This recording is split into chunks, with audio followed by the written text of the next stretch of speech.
بسم اللہ الرحمن الرحیم۔ نبی کریم صلی اللہ علیہ وآلہ وسلم نے سورج گہن کی نماز پڑھی۔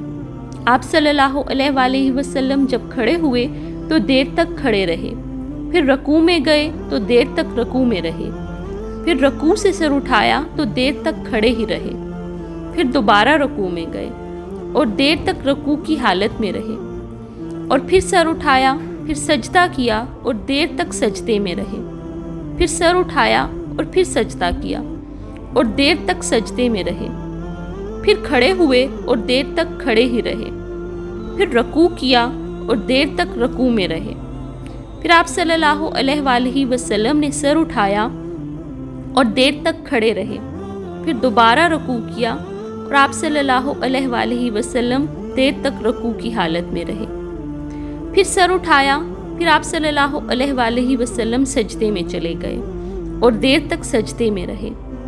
جب نماز سے فارغ ہوئے تو فرمایا کہ جنت مجھ سے اتنی نزدیک ہو گئی تھی کہ اگر میں چاہتا تو اس کے خوشوں میں سے کوئی خوشہ تم کو توڑ کر لا دیتا، اور مجھ سے دوزخ بھی اتنی ہی قریب ہو گئی تھی کہ میں بول پڑا کہ میرے مالک، میں تو اس میں سے نہیں ہوں۔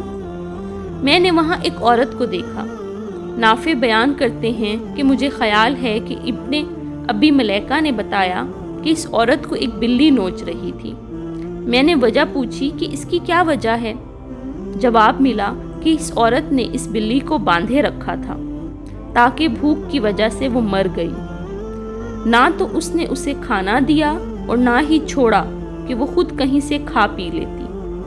نافع نے بیان کیا کہ میرا خیال ہے کہ ابن ابی ملیکہ نے یوں کہا کہ نہ چھوڑا کہ وہ زمین کے کیڑے وغیرہ ہی کھا لیتی۔